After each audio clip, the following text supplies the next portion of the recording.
Welcome to our channel. 1948, War and the Nakba. In 1948, the Middle East changed forever. This year didn't just create a new state, it destroyed an entire way of life for Palestinians. This is the story of the War of 1948 and the catastrophe Palestinians call the Nakba. Before 1948. Before Israel was declared, Palestine was not empty land, it was full of life.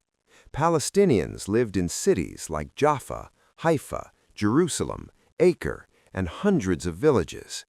They farmed olive trees, they traded, prayed, studied, and raised families. For generations, this land was home. After World War II, global powers rushed to solve Europe's Jewish refugee crisis.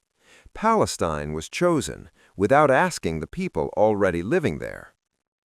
The Declaration of Israel. On May 14, 1948, Jewish leaders declared the creation of the State of Israel. This declaration was based on the UN Partition Plan, a plan Palestinians had already rejected. Why? Because it gave more than half of Palestine to a population that was still a minority. Palestinians were expected to accept losing their land, their homes, and their future. They refused. War breaks out. Soon after the declaration, war erupted. Arab states entered the conflict, saying they were defending Palestine, but they were divided, poorly prepared, and lacked coordination. Israel, however, was organized, well-armed, and supported by powerful international forces. This was not a balanced war. What happened to Palestinians? During the fighting, the biggest victims were civilians. Palestinian villages were attacked, homes were destroyed, entire communities were emptied. Massacres, such as Deir Yassin, spread fear across the land. Families fled not because they wanted to leave, but because staying meant death. More than 700,000 Palestinians were forced to flee or were expelled. This tragedy is known as the Nakba, meaning the catastrophe. The refugee crisis. Most Palestinians believed their displacement was temporary. They locked their doors, they carried house keys, they thought they would return in days or weeks, but they were never allowed back. New Israeli laws declared their homes and lands abandoned, even though the owners were alive, living in refugee camps nearby. Today, Palestinian refugees and their descendants are still denied the right to return. This is one of the longest refugee crises in modern history. More land taken. When the war ended, Israel controlled far more land than the UN plan had originally allowed. Palestinians lost around 78% of historic Palestine.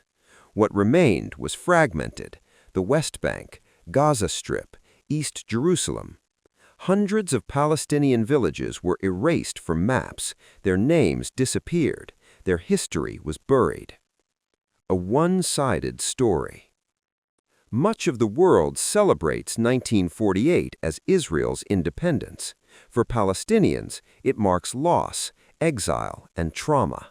One nation gained a state, another lost its homeland.